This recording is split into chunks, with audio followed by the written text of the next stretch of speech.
না নাই, অবশ্যই আছেন।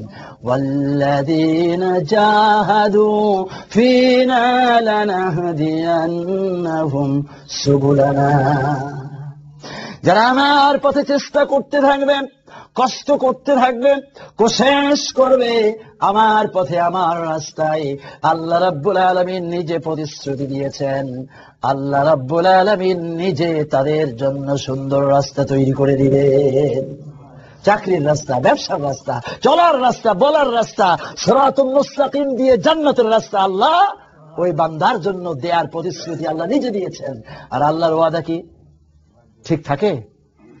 অবশ্যই ঠিক থাকে।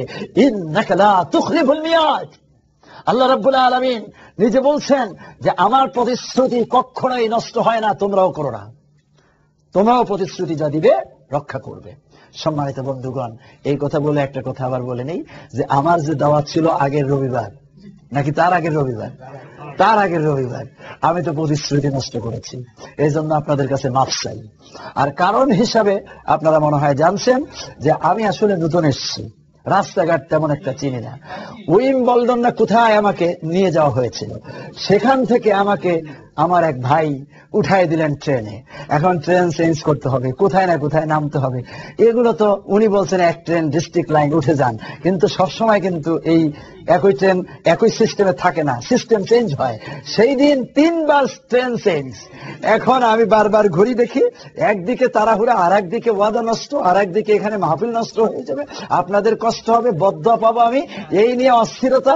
এখন ট্রেনে যা ভুল হয় তার চেয়ে বেশি ভুল আমার হইতেছে টেনশনের কারণে। শেষ পর্যন্ত কি করবো, ভাইয়ের কাছে মাফ চাইছি। আর ভাই বললেন যে আপনি টেনশন করেন না, আমরা এটাকে স্থগিত করে দিয়েছি, পরবর্তীতে হবে। যাই হোক, আল্লাহ পাকের ইচ্ছা, আল্লাহ পাকের মেহেরবানি।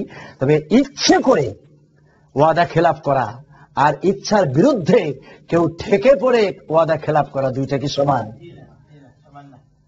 বরং ঠেকলে পরে ভীষণ বিপদে পড়ে গেছে, জীবন বাঁচাবার আর কোনো খাবার দাবার নাই, তখন মরা গরুর গোশত খাওয়া যায় যাচ্ছে, এটা তো আপনারা জানেন। ফামানে তুররা গায়রা বাগিন ওয়ালা আদিন ফালা ইসমা আলাইহি, তার মানে হলো বিপদ যদি এমন হয় খাওয়ার আর কোনো উপায় নেই, তখন হারাম যেটুকু পাবে সেটুকু খাবে আপাতত বাঁচার জন্য। আবার খাওয়ার পরে এটা খুব টেস্ট মনে করে খাইতেই থাকবে, খুব মজা, আরো খাই, এভাবে জীবনটাই এই হারাম খাইতে খাইতে চালাই দেই, এমন যাতে আবার না হয়ে যায়, তাৎক্ষণিক ভাবে বাঁচার জন্য। আমার বন্ধুগণ, হযরত খালিদ রাদিয়াল্লাহু তাআলা আনহু বললেন, শুনে নাও মহান, স্বর্ণ এবং উট দিয়ে আমাদেরকে কোনো লোভ দেখাবে না, এসব কিছুর পরোয়া আমরা করি না। এসব লোভে মুসলমান আসল টার্গেট থেকে সরে যেতে পারে না। টার্গেট হলো তোমরা আমাদেরকে মারতে এসেছো, আমরা প্রতিহত করব। মুসলমান কোনোদিন কিন্তু নিজেদের থেকে যুদ্ধ করতে যায়নি, ওরা মারতে এসেছে, প্রতিহত করেছে। ডিফেন্সিভ না অফেন্সিভ? ডিফেন্সিভ। সবগুলো এরকমই হয়েছে, ঠিক এখানেও ব্যাপারটা তাই। অতএব খালিদ বিন ওয়ালিদ বললেন যে আমরা এসেছি তোমাদেরকে প্রতিহত করার জন্য, তোমরা যদি আল্লাহর পথে চলে আসো তাহলে তোমরা আমাদের বন্ধু, আল্লাহর বন্ধু, এই মুহূর্তে কালেমা পড়বে, নিষ্পাপ হয়ে মাসুম হয়ে জান্নাতে চলে যাবে।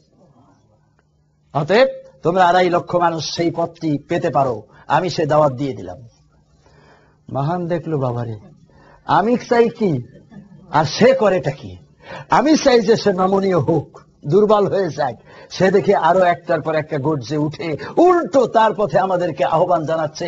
14 পুরুষের ধর্মের উপরে আঘাত দিয়ে আমরা সব গোষ্ঠী শুদ্ধ একজনের কাছে মাথা নত করবো, এটা একটা কাম হতে পারে? এই এমনটি চিন্তা করে সে থমকে দাঁড়ালো। এরপরে বলল যে, খালিদ, একটির পরে একটি তুমি যে কাজ করেছো এসব কিছু বরদাস্ত করার মতো নয়। প্রথমে এসে গালিচা সরিয়ে দিয়েছো, তারপরে তুমি আমার মঞ্চ ভেঙে ফেলেছো, তারপরে তুমি এখানে দাপটের সাথে কথা বলছো, তারপরে আবার মাটির মধ্যে বসে বলো মাটি এই খাঁটি। চাইলাম, দিলাম তোমার কাছে যুদ্ধ বন্ধের প্রস্তাব, সেটাও তুমি মানলা না। দেখাইলাম কিছু লোভ লালসা, তাও তুমি নিবা না। আবার উল্টো বরং আমাদেরকে তোমার পথে ডাক দাও। এত কিছু আর বরদাস্ত করা যায় না। আমার তরবারি কিন্তু তোমাকে দ্বিখণ্ডিত করে দিবে। তরবারির ভয় দেখাচ্ছে, তরবারি হাতে আসে। সে অবস্থাতে খালিদ বিন ওয়ালিদ তরবারির ভয়ে পিছন দরজা দিয়ে দৌড় মেরে পালাবেন নাকি? মুসলমান এমন না, বীরের সন্তান। বীর কাকে বলে?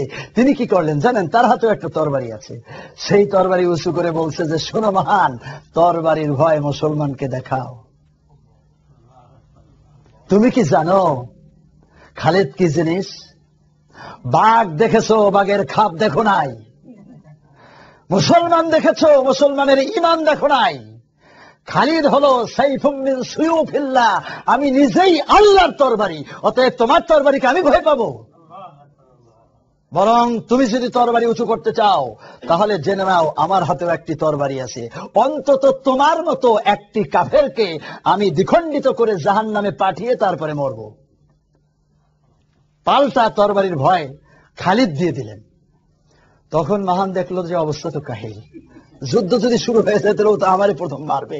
তা আমার এই মৃত্যু হলে পরে তাহলে তো আমার এই দুনিয়া আর থাকলোই না কিছু।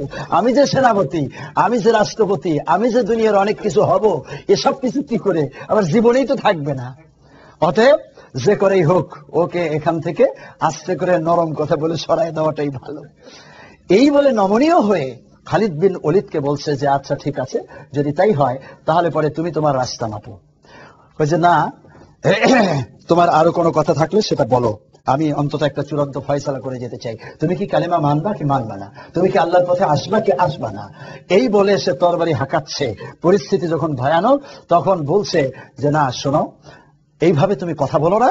আমি যদি আঘাত দিই তাহলে সাথে সাথে আমার এই 2.5 লক্ষ সৈন্য তোমার উপরে ঝাঁপিয়ে পড়বে, তুমি 2.5 লক্ষ টুকরোয় পরিণত হয়ে যাবে। তাতে কি খালিদ ভয় পাবেন? কি বলছেন জানেন? বলছেন, খালিদ শুনে নাও মহান, যে আল্লাহর উপরে ঈমান এনেছি, সেই আল্লাহর উপরে এত প্রচন্ড সাহস রয়েছে, শক্তি আমার কলিজার মধ্যে রয়েছে।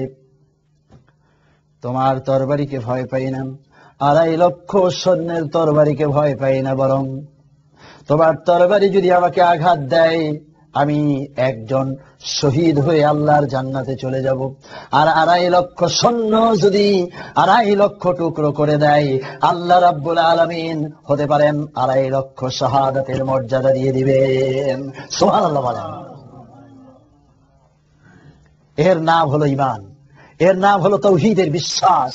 আল্লামা ইকবাল যে কথা বলেছেন, তাওহীদ কা আমানত सीनों में है हमारा, मुमकिन नहीं मिटाना, नामो निशान है हमारा।